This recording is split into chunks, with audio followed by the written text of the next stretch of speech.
Hi friends, welcome to Sunny Talks. Collar sentiment ప్రతి ఎన్టీఆర్ మనకి బాగా గుర్తుండిపోయే సెంటిమెంట్ అది. నాకు బాగా గుర్తుంది. Jan 28, 2015 first time Temper audio function రోజు ఎన్టీఆర్ నాకు మాట చెప్తాడు. ప్రతి ఎన్టీఆర్ అభిమాని గర్వంగా అంటే కాలర్ ఎగురుతున్న సినిమాలు నేను చేస్తా అని చెప్తాడు. ఆయన మాట నిలబెట్టుకున్నాడు. తర్వాత ఆయన ప్రతి సినిమాలో అది ప్రూవ్ చేశాడు. నాన్న ప్రేమతో, జనతా గ్యారేజ్, జైలవ్ కుశ, అరవింద సమేత, త్రిపుల, ఇలా ప్రతి సినిమాలో ఒక డిఫరెంట్ క్యారెక్టర్ చేసుకుంటూ ఒక మంచి కథను ఎంచుకుంటూ మనకి బ్లాక్ బస్టర్ సినిమాలు ఇచ్చాడు. అంటే ఆయన కాలర్ సెంటిమెంట్ అంటే ఆయన బిలీవ్ చేస్తాడు. ఆయన ఎంచుకున్న స్టోరీని బిలీవ్ చేస్తాడు. ఆ డైరెక్టర్ విజన్ బిలీవ్ చేస్తాడు. నేను చేయబోయే సినిమాలు ఎలా ఉంటాయో ఒక భరోసా ఇస్తాడు ఆ కాలర్ ఎగరేసుకునే ఆ మూమెంట్లో. మనకి నాకు బాగా గుర్తుంది. డీజే టిల్లు రిలీజ్ ఈవెంట్లో మన కాలర్ ఎగరేసాడు. ఆ రోజు నాకు ఇన్స్టెంట్ గూస్ బంప్స్ వచ్చాయి. ఎందుకంటే ఆయన ఆ రోజు ఎగరేసినప్పుడు తర్వాత అన్ని బ్లాక్ బస్టర్లు కొట్టుకుంటూ వచ్చాడు.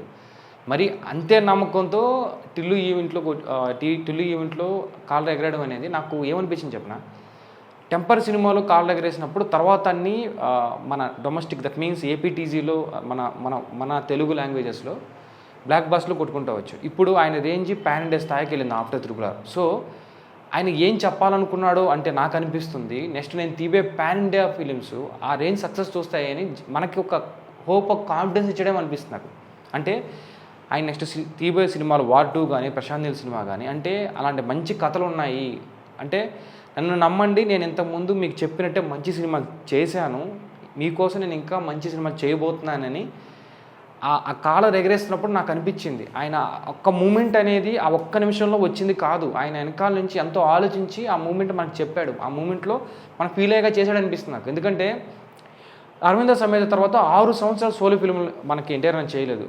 జనాలతో పాటు మన ఫ్యాన్స్ కూడా చాలా వేగంగా వెయిట్ చేస్తున్నారు. ఎలాంటి సినిమా చేస్తున్నాడు, దేవరా లాంటి సినిమాని తీసి ఆయన అవుట్పుట్ చూసి ఆయన కొట్టాల శివ మీద నమ్మకమో లేకపోతే కథ మీద నమ్మకం ఆయనకి అనిపించింది ఈ సినిమా జనాలు నచ్చుతుంది, ఫ్యాన్స్కి నచ్చుతుంది అని అనిపించి కాలర్ ఎగరేసాడు ఆయన. దట్ మీన్స్ ఆయనకి కాన్ఫిడెంట్ ఉంది, దేవరా సినిమా బ్లాక్ బస్టర్ అవుతుందని కాన్ఫిడెంట్ ఉంది.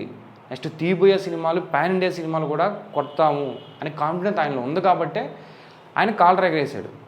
ఇంకోటి కూడా చూశాను మేము టంప్లెట్ మొన్న సరిపోతా శనివారంది, ఎస్జే సూర్యది వచ్చి రాజమౌళి మిత్ అని, నానిది వచ్చి కాలర్ సెంటిమెంట్ అని. సో నాకు అది బాగా నచ్చింది. అంటే నాకేమనిపిస్తుంది అంటే with collar sentiment Devara is going to break Rajamouli myth అనిపిస్తుంది. సో కాలర్ సెంటిమెంట్ అనేది మన ఎన్టీఆర్ ఫ్యాన్స్కి ఎంత నమ్మకమో, సో ఆ నమ్మకంతో మనం we are going to break Rajamouli myth అనిపిస్తుంది. సో సెప్టెంబర్ 27న మరొకసారి పెద్ద ఎన్టీఆర్ అభిమాని కాలర్ ఎగరేసుకున్న రోజు రాబోతుంది అనిపిస్తుంది. సో నాకు ఎన్టీఆర్ అన్న మీద నమ్మకం, ఆయనకి ఆయన ఎంచుకున్న స్టోరీ మీద నమ్మకం, ఆయన డైరెక్టర్ విజన్ మీద నమ్మకం. సో నా ఎక్స్పెక్టేషన్ ప్రకారం దేవరా అనేది టెంపర్ సినిమా తర్వాత మన పెద్ద సినిమాకి కాలర్ ఎగరేసుకునే సినిమాలు ఆయన తీశాడు. సో దేవరా తర్వాత ఆ కాలర్ ఎగరేసుకునే ఆ రేంజ్ అనేది మనం పాన్ ఇండియా స్థాయికి వెళ్తుందని నేను ఎక్స్పెక్ట్ చేస్తున్నాను. అలాగే జరగాలని కోరుకుంటున్నాను. సో మీరేమనుకుంటున్నారో దేవరా గురించి కింద కామెంట్ చేయండి. మరిన్ని వీడియోస్ కోసం నా ఛానల్ సబ్స్క్రైబ్ చేసుకోండి.